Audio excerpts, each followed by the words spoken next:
Hello and welcome to another exciting episode of the StartUP Show. This season of the StartUP Show is being supported by the Nigeria Youth Futures Fund, and our focus is on the startup ecosystem and how corporate social responsibility helps it to continue to grow and thrive. This episode today, we're making a highlight on the Aliyu Trust Foundation. We have the MD with us today, and she'll be talking to us about how they support the startup ecosystem through education, empowerment, and also supporting the WEF, which is the Women Entrepreneurs Fair. We have with us in the studio today, Hajia Firdausi Aliyu. Welcome, Hajia Firdausi. Thank you for having me, Farida. Hajia Firdausi Aliyu is the MD of Aliyu Trust Foundation, and she's going to talk to us about why they started the foundation and the kind of work they're doing and how it supports the startup ecosystem. Welcome again, Firdausi. It's great to have you here today. Thank you, Farida. So tell us about Aliyu Trust Foundation. The Aliyu Trust Foundation officially established in 2020, about 5 years ago, by my late brother Mukhtar Ibrahim Aliyu. The chairman of the foundation and the visionary for this entire work that we do is Malam Ibrahim Aliyu, who is my father. I find that charity and community development in general is very much integrated in our culture in northern Nigeria. The concept of zakah and sadaqah, charity, is very much ingrained in our society. So as an elderly statesman, this is something he's done for a lifetime, 50 years. And what my brother did at the time was to find a way for us to put all of these things that he does and institutionalize it. The only way for this to be sustainable and for the continuation of this work is to have systems and structures in place that will help us to do that. And so the Aliyu Trust Foundation was born. He rallied us together, my siblings and I, the primary directors in the foundation, and this is how it all began. It feels a bit like we do a bit of everything. These days we're told you can do it all. And I think while the foundation invests a lot in education, there's community development as well, maternal mortality as well, and we've incorporated as many things as we can take on. And we've been doing that for the last 5 years now. Amazing. Thank you so much for sharing that with us. I think it's really great to hear that this is something that runs in your family, so it's not new to you. But I would love to know more about you, the MD. I know from my conversation with you, this is work that you enjoy doing. What is it about this work that resonates with you as a person? So it sort of fell on my lap. I'm an unlikely MD. I was a stay-at-home mom. I am a stay-at-home mom, and I have four children of my own. I'm interested in early childhood education. I'm AMI and MMI trained as a Montessorian. And so this was me. I was looking forward to starting my preschool, and this fell on my lap. And what I have done with it is, in little ways, incorporate what I love, early childhood education, and the foundation. So through the foundation, I'm able to support some startup schools. Yes. Recently, we provided funding for the Dynamite Tea School in Yanya. It's a school for underprivileged children. We're in the process of constructing that. It's gone very far. We're working closely with them. And once that is established, it will serve that community. It will provide world-class education in a community that would otherwise not have this. Wow.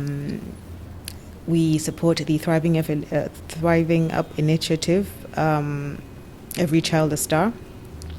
That is also a foundation that we work closely with, providing funding for some of their work, including reducing maternal mortality and infant mortality rates as well. Interesting. And then our biggest project yet would be the Tajul Waqaf School in Niger State, Minna. That is purpose-built, was completed in 2024. Okay. At capacity, will take on 700 to 750 students across preschool, primary school, and early secondary school. I see. Again, providing world-class education at subsidized rates to underprivileged children. We are wholly taking that on. While it'll run with our support for the first year, following that, it'll create enough revenue to sustain itself. I see. Even if not necessarily profitable, it will run itself successfully. So, and that's what we're targeting: training teachers, providing support that we can. We've built it. We're furnishing it. We are providing everything that it needs to set up, providing excellent standards that would otherwise not be available in that community. So I've mentioned three projects. There are others that we support other foundations to do what they do best. Yes. Providing funding to them and supporting them as best as we can. Interesting. I would like to talk about the second biggest. So the Taji Waqaf School will be something that we have built concrete by ourselves. Yes. Now we are going to move on to a program that we support, which is the Higher Fest Schools Festival. Okay. It is the Hadiza Ibrahim Aliyu Festival that holds once a year in Niger State, the largest of its kind. It started off with schools only within Niger State, and now we're going across states. Wow. Across Nigeria. So now it's interstate. It is a arts and cultural festival, and it's just gaining recognition year after year after year. We've been at it now for the last 5 years. Government recognized. We are now, at first it was the Aliyu Trust Foundation supporting Higher First, including one of our major sponsors, Malam Alhaji Balakwatu. Now we're hoping to, we have already started receiving funding from the government for this. Again, we're expanding, we're getting bigger and bigger. And we're reaching out to more and more sponsors, and we're getting more and more schools participating. Cash prizes that began at 200,000 are now at 2 million naira, showcasing work that would otherwise be kept in local schools that nobody else is seeing. Art, singing, dancing, painting, drama. Fantastic performance by these students that are very talented, and we're very excited to be a part of that. And I'm quite passionate about that. Amazing. I mean, you might notice that while you're talking, I just kept saying, wow. I had to hold myself. And one of the reasons why I think I find it very fascinating and interesting, and I think is what you started with, which is that you're an unlikely MD. But you present it so well, but even more so, I think I love the fact that you've been able to connect something you enjoy to social impact. And that's exactly what we are trying to, feature and highlight here, that unlikely MDs and unlikely people could be exactly the kind of people that we need to be, leading these conversations. And it's going to lead me to my next line of thought and the kind of conversation, sort of like turning the conversation a bit. From what you said, you support a lot of foundations, a lot of projects that you believe aligns with your foundation's ethos and values. In terms of the startup ecosystem, not just as an MD now, coming back to you as Hajia Firdausi Aliyu, right?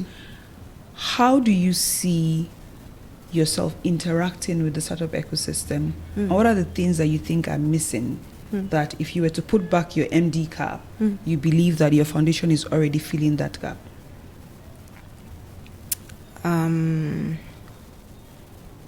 Food. Instagram. Okay. Yeah. You click on it, you see a lady selling zobo, kunang aya, puff puff, and you order.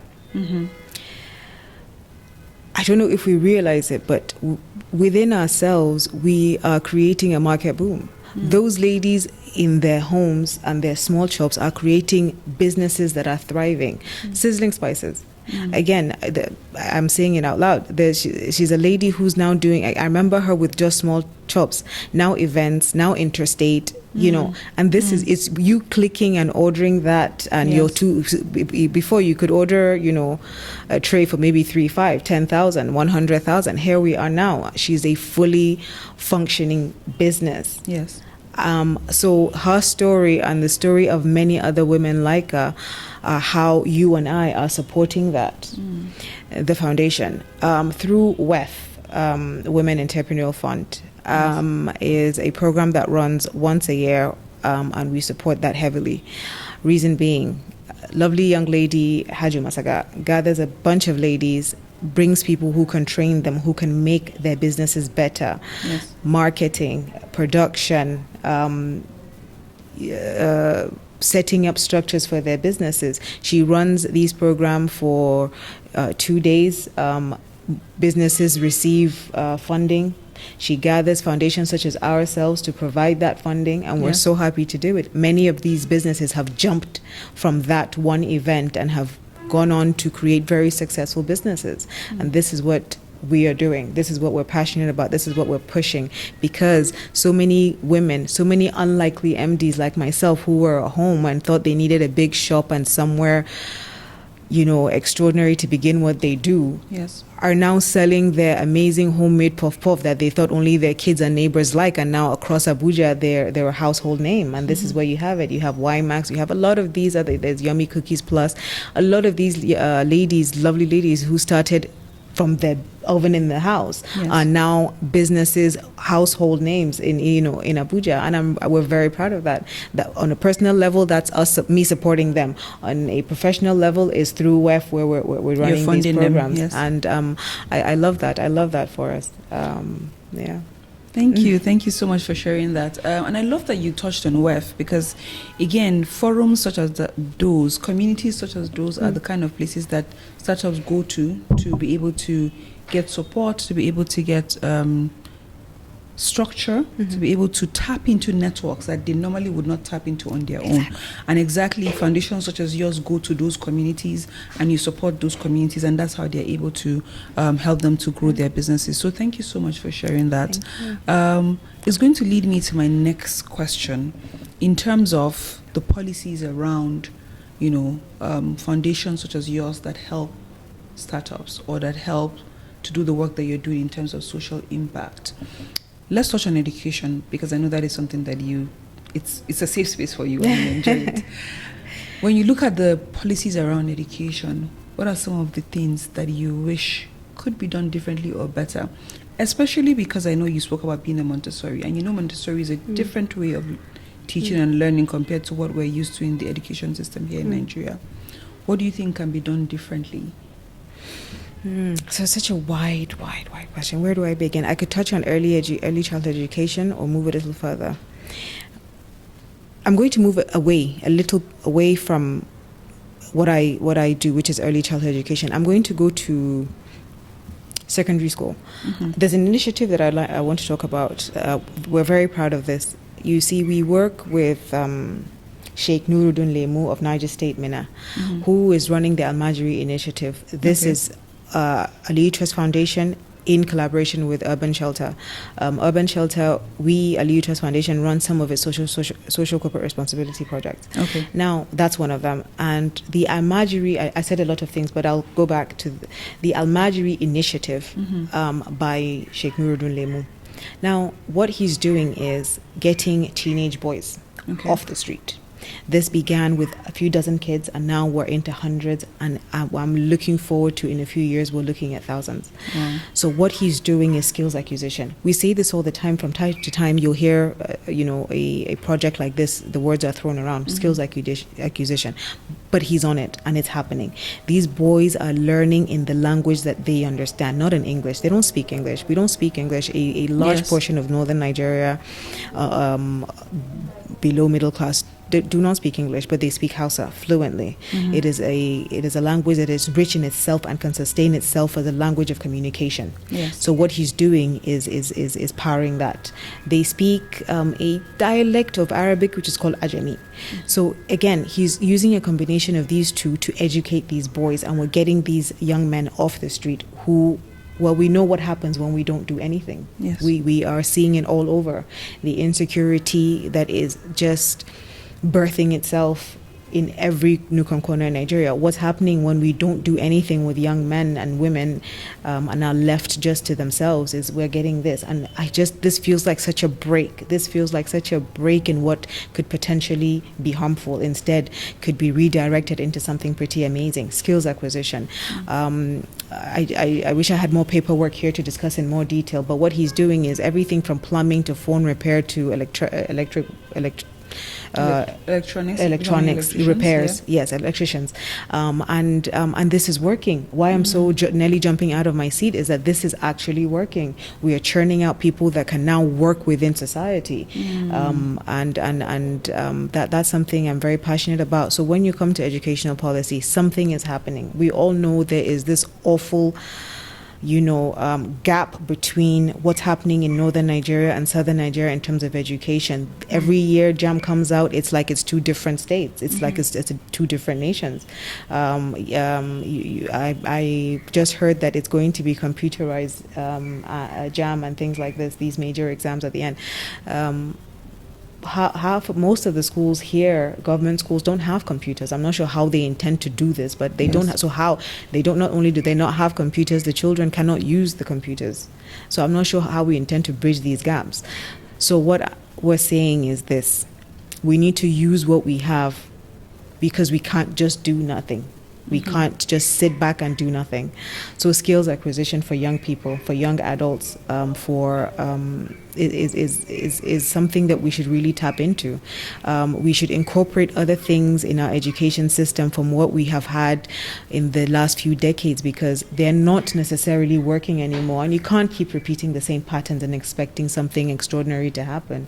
We need to incorporate these skills acquisitions in secondary school that give children who are not necessarily, I think we call it book smart. I feel like we should have a different word, but that are not doing as well. They could be really, really amazing at other things. And these schools acquisitions and this type of education that moves away from orthodox education could be the path to that. So where Montessori comes in is working with hands, and away from just book and paper, because you're picking up the same thing in many of the Montessori materials that you see. They help with mathematics and literacy and cognitive development, and it's to have a child working with their hands, working with nature. And this is where I feel that some of our policies should integrate other kinds of teaching, methods of teaching, and see where we can get to, because whatever the orthodox is not necessarily working very well. Statistics are showing that, and results from examinations are showing that something else needs to be done. This is from early education as well, where we're putting 4-year-olds and 3-year-olds in school, and we're expecting them to hold a pencil and to write, and it's not working, and you have teachers beating and things like that. And again, it comes back to what I know in early childhood education, where you cannot do this. That constitutes as violence towards a child. And while that can be contested in our community, there is something to be said for gentleness. And unless we've tried it, how do we know?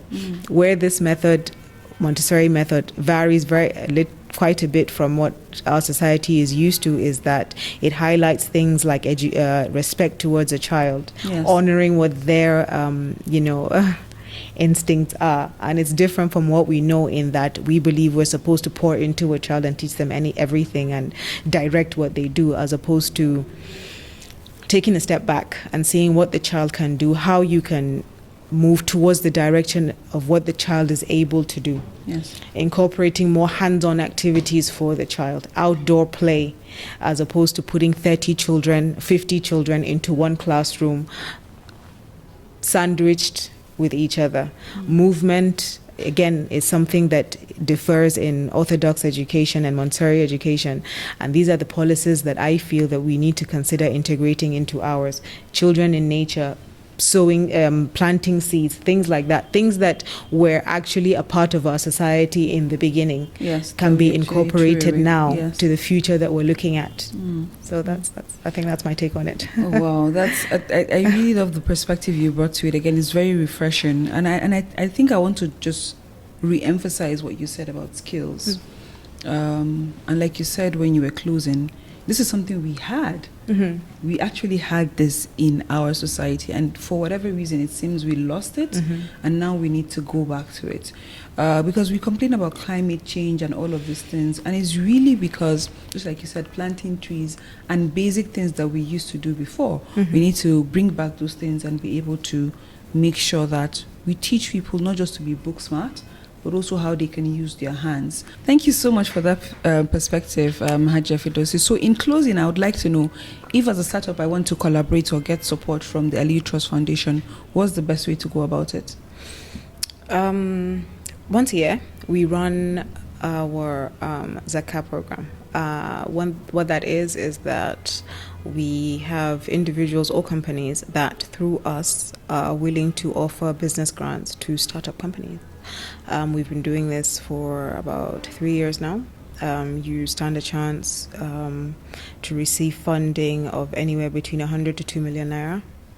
And this is done every year around the month of May. And what you need to do is to reach out to us just through email.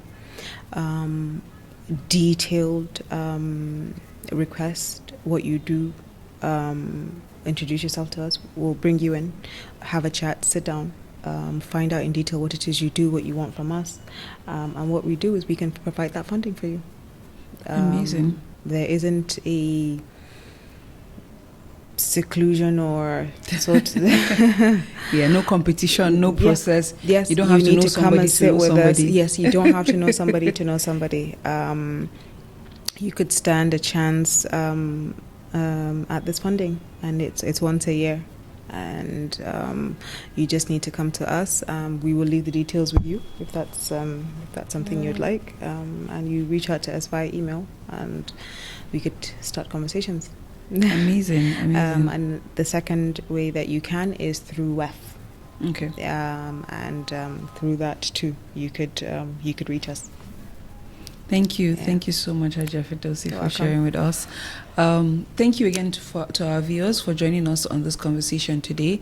Just to recap, this has been a very enlightening conversation, even for me, looking at the education system and how the Aliyu Trust Foundation supports not just early development education, but also different forms of education. I really love the conversation around the Al-Majri initiative, because especially in northern Nigeria, this is a huge security risk, and I'm happy that we have people like the Aliyu Trust Foundation doing something about it and making sure that there's skills acquisition to be able to get these young boys off the streets. Thank you so much for joining us today. I hope this was an enlightening conversation for you. Please stay tuned for more episodes coming soon, and have a wonderful day ahead.